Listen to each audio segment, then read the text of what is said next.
What's up, guys? It's McNulty here. Welcome back to the channel. I hope you guys are all doing well. And it is a Monday, and we've got no new heroes in any of the portals.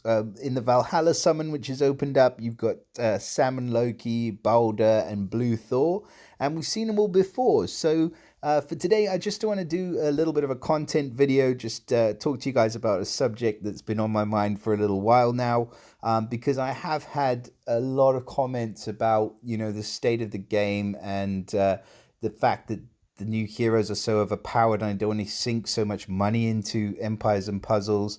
And I just feel like the game's going down the toilet. So personally, I mean, do I feel like that? Some days, yes, some days, no, but we all have good and bad days. So I just want to take some time out to talk to you guys a little bit about money and the way I see it in the game. So um, Empires and Puzzles is free to play. Okay, and the majority of the player base are absolutely content with that. But the big question, I guess, is it more fun if you spend money on it? And if so, how much? Where should you spend your hard earned cash? If so, what's worth buying? What sort of return on investment are you likely to see? I mean, all these kind of things are questions that I would ask myself if I was considering spending money on the game for the first time. Now, I just want to go in, first of all, and sort of share with you guys the alliance that I'm in. So I'm in Crew Jesters, and if I click on the alliances here, you can see that we're currently global rank 198. So just inside of the top 200. And that's normally about where we sit. Sometimes we go a bit higher, sometimes a bit lower, but for the most part, that is pretty much where we sit. Now, if you want to be like one of these guys in 7 Days Departed, with all the best heroes, with all the troops absolutely maxed out, then yeah, you are going to need to spend a shit ton of money to be able to compete in this game. But personally, I've been playing for about 6 years now. For the first three and a half years, I was completely free to play. So I loved the game, enjoyed it, wasn't really concerned about competing in events and things like that. Just getting through the maps and things like that at my own pace. So why did I start spending? Um, I did spend a little, to be honest. Like, I would consider myself probably cheap to play. I don't have the best roster in the world and everything like that. Sorry for just doing like the random stuff that we're supposed to do while I'm talking to you guys. But the main reason why I started spending was because of this base, because it was just time.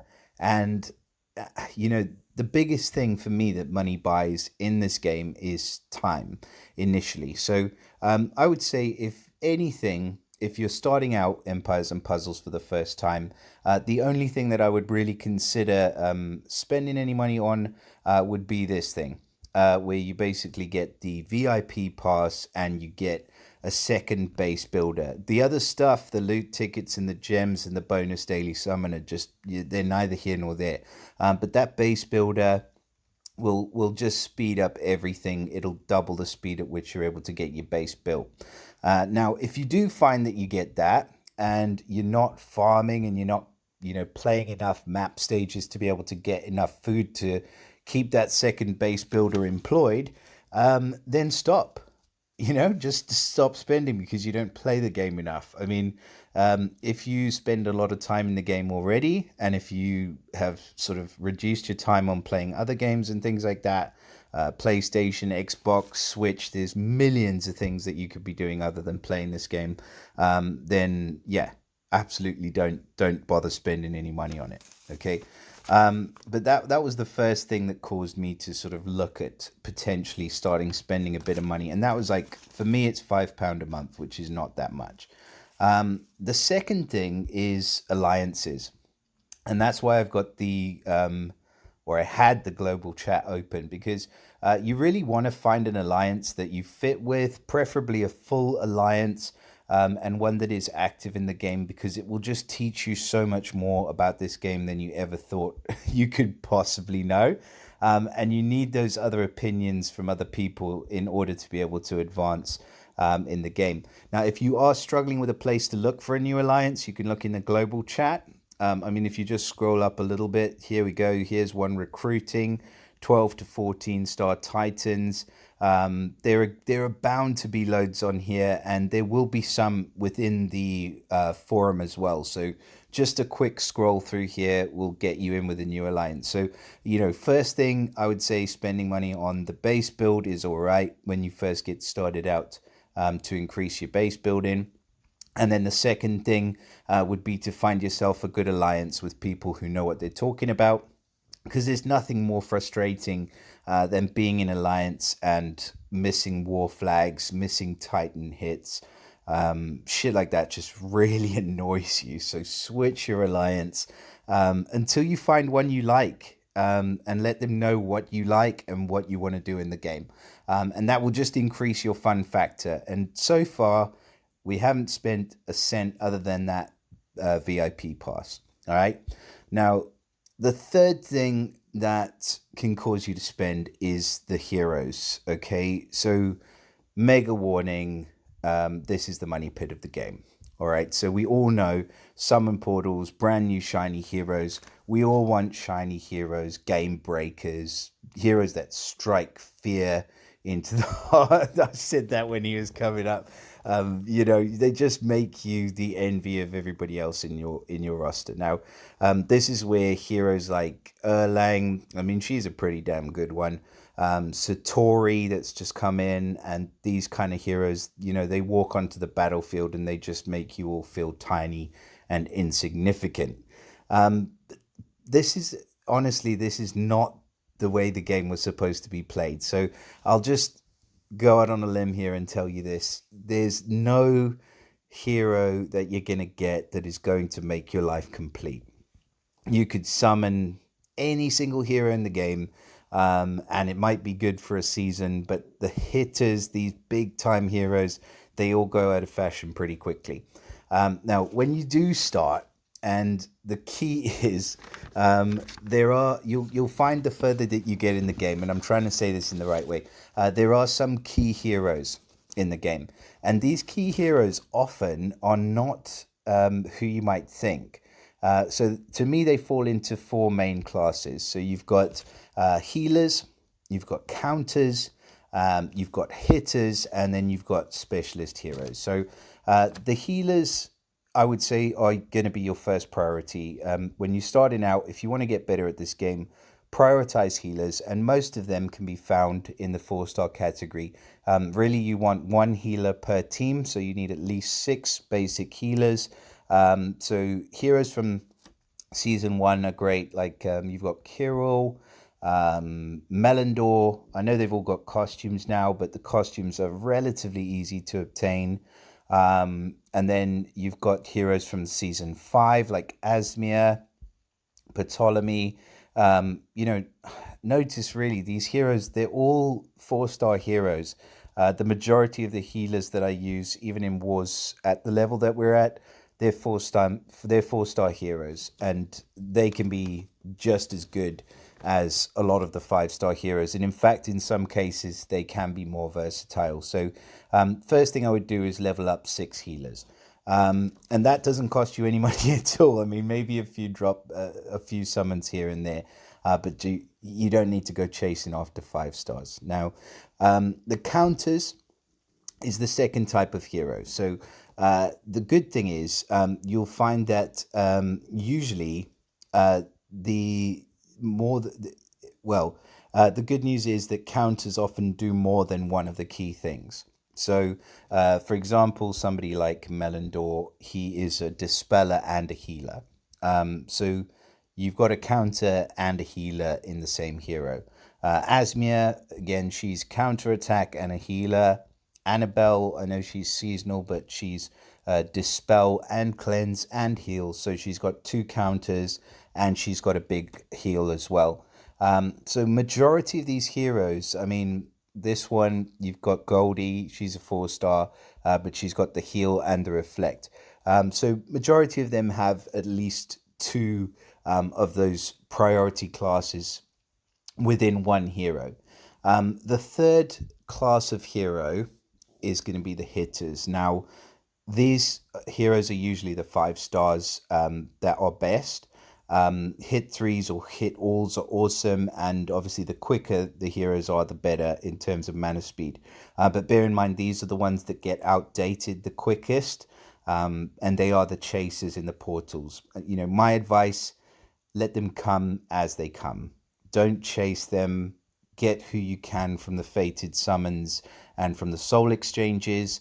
And, just whenever they come around, they come around. They will eventually come. But I would say that the biggest thing or biggest reason why I see players quit the game for no apparent reason is that they've just gone hard. They've summoned loads, they've spent a shit ton of cash, and they've come out with absolutely nothing. So yeah, that's my warning about it. I would say like heroes like this, like Guan Yu, they will serve you extremely well.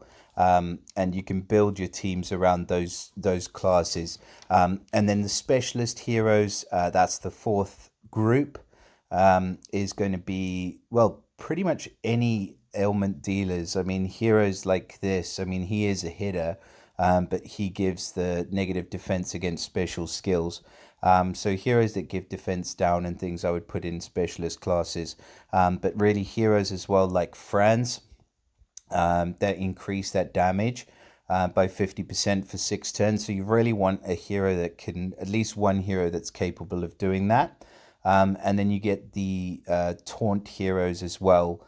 But even at the 3-star level, you've got heroes like Shrubby over there who come in pretty good in a pinch as well. So, yeah, I hope that gives you like a little bit of insight. And I mean, if I'm just scrolling through my roster here, yeah, I've got some sort of meta heroes, or I wouldn't even say call them meta heroes, but some pretty damn good heroes here, like Hippo and Constance, and then Ray and Willow.